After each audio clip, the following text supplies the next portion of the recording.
咁好彩啊！冇人踢波噶啦呢個世界。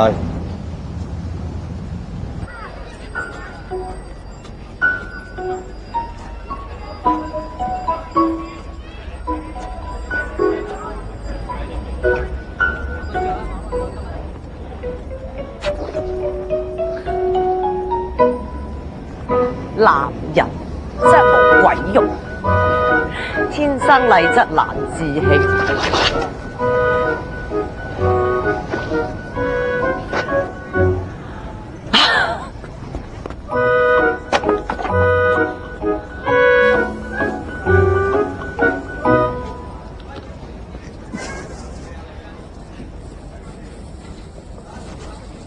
哇！嘿，1蚊咁細個，老闆，搭多2個薯仔嚟。哎呀，啲薑都唔值錢啦，俾嚿嚟啦。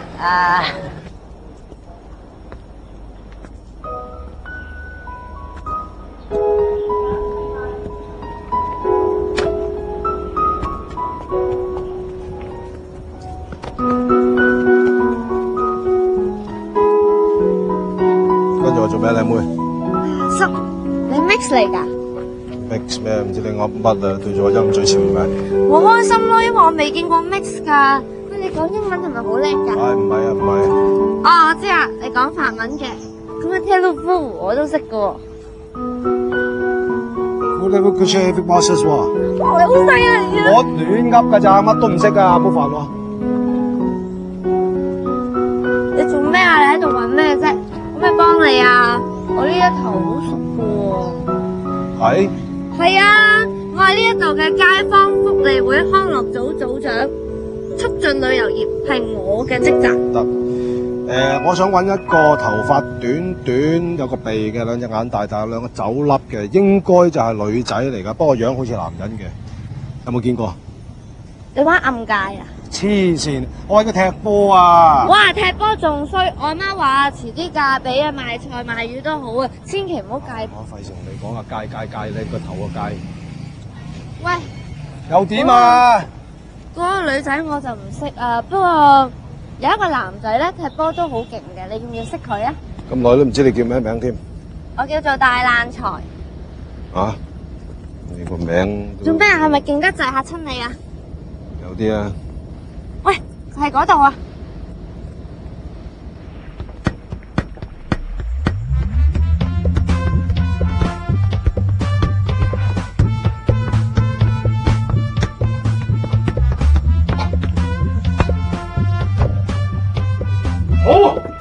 好身手！如果我冇記錯，1970年世界盃巴西贏意大利4-1，比利就係咁樣傳中射入奠定性嘅一球。冇錯。不過喺上個禮拜徘徊丙組降班邊緣嘅雲南古井坊主將喺護級賽上半場36分鐘，亦都想用呢招，可惜火候未夠。咁冷門嘅球賽你都有研究？好彩我都有留意。計我話，如果當時佢唔係用左額而係用右額嘅話，佢入嘅機會大好多喎。錯，我唔同意你嘅講法，因為喺開波之前3個禮拜佢曾經扭傷右頸嘅韌帶。但係3個禮拜乜嘢都醫翻好啦。錯。我唔同意你嘅講法，因為喺第123期球迷世界第56頁嘅球壇收風耳專欄裏面，亦都有講過喺開波之前1個禮拜，佢依然要去醫院復診啊！診金係10蚊，咁樣你都留意？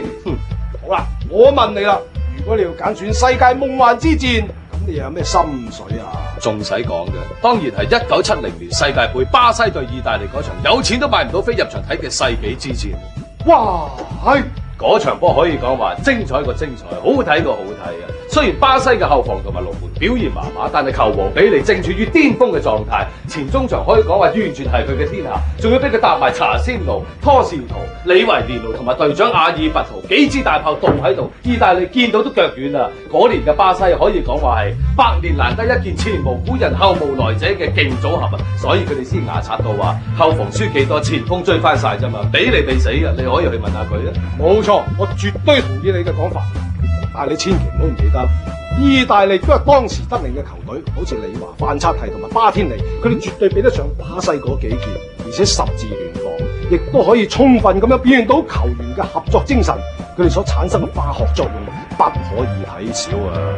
喺開場嘅10幾分鐘，佢哋就成功咁樣鉗制住巴西嘅攻勢，唔好唔記得，第一球嘅正式射球亦都係李華嘅。如果唔係巴西嘅羅梅菲力斯撲到，意大利將會係首先開紀錄嘅一隊。好，果然見解獨到，但我唔同意你嘅睇法。冇錯，表面上喺頭嗰10幾分鐘係互有攻守，但係其實巴西已經一步一步進入對方嘅陣營啦。嗱，邊個開波先記唔記得啊？係意大利啊！意大利一開波傳咗幾腳，經已俾巴西嘅哥杜亞杜截到，哥杜亞杜截到之後就交俾傑信，傑信交俾阿爾拔圖，阿爾拔圖喺右邊發動攻勢，大前少少再加翻俾傑信，第一球右路射入，雖然唔成功，但係意大利亦都冇反擊嘅能力喎。之後就俾阿爾拔圖喺右邊飛嚟飛去，飛嚟飛去，終於就俾佢立到第一個直接自由球。仲需唔需要我講埋落去啊，仔？好啊，可以將成個球賽順序咁樣背出嚟。呢個世界上冇得幾多個。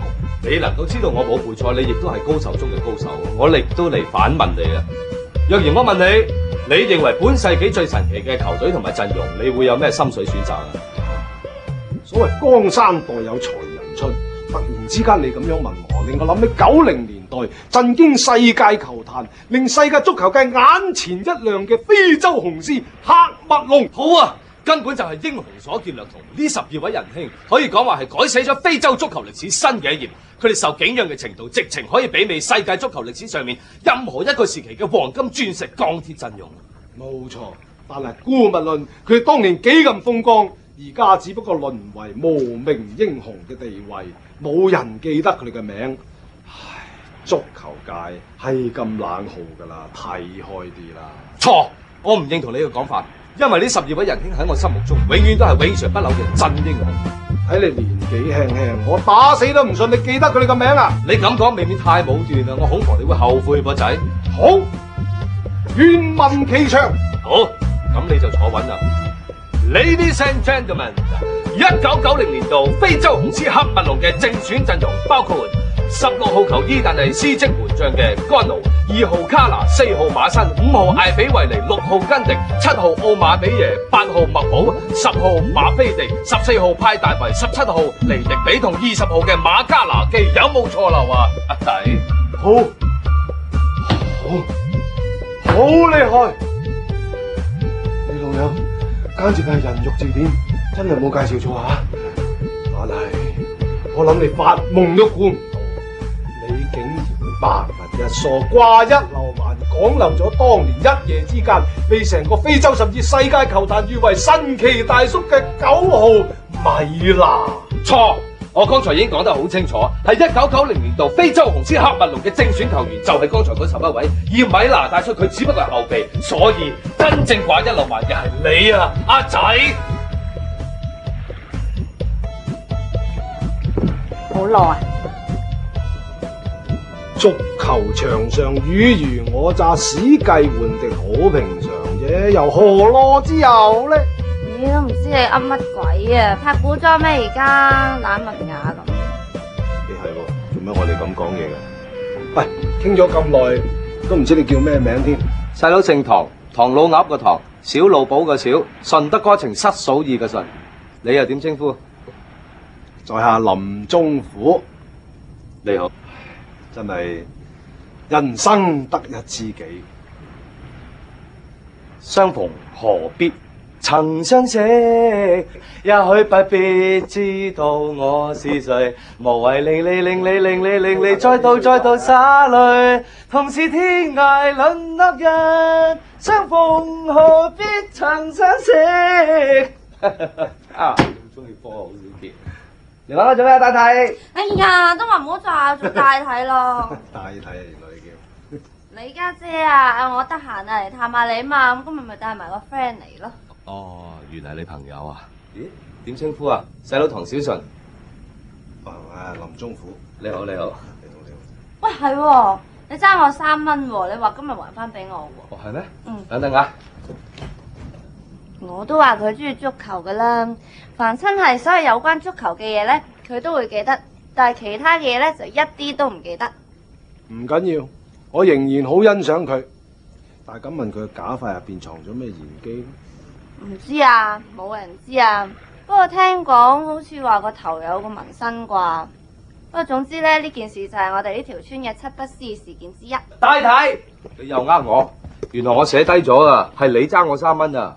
咦，做乜咁奇怪？寫晒嘢喺手度啦。係我記性差到你唔信啊！真係，我驚寫落本簿度啦，本簿我又唔記得咗擺喺邊，咪寫手咯，手唔會唔見。我知啦，咁你個頭殼梗係紋咗啲自己唔記得嘅嘢喺度。試下嚟啊！ sorry，唔緊要，最緊要你識踢波。係啊，佢識㗎，仲好叻添啊！我親眼見過。不過有一個好嚴重嘅問題。咩問題啊？佢唔踢得波。點解？因為是但啦，總之你當佢係個傻仔咪得咯。邊個話我細佬傻仔？家仔，大體作死你啊！帶個咩人入屋啊？話我細佬傻仔，佢有冇恰你？冇，佢帶個朋友嚟探我哋啫嘛。我幫你攞啲餸入去廚房先。係你啦，係你啦。係咩？咁手指指啊？係啦，我終於揾到你啦。咩啊？你頭先揾嗰個就係佢啊？係咪要驗下眼啊你？啊！我記得你頭先仔街市跟蹤我嗰個。係，講起上嚟真係唔好意思，但係如果我唔敢做，我驚我會後悔一生。其實佢喺地盤，我見到你打到嗰個騎呢蘇一仆一碌，我翻到去成晚都諗住你，個心卜卜卜卜咁跳，成晚都瞓唔着。從此我就周圍咁樣去揾你。得，你咁嘅心情我好明㗎。企咗咁耐，坐啊！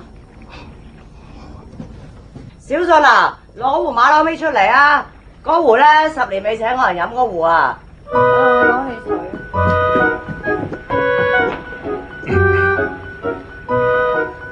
平時做啲咩多啊？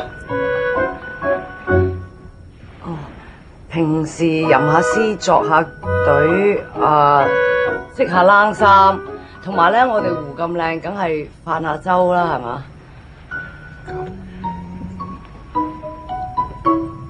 仲有冇其他？其他？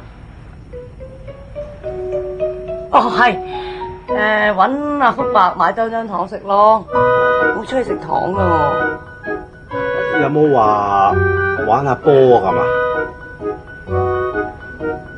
玩波？咩波？足球。 football。坐低。嗱，通常呢咁嘅情形咧，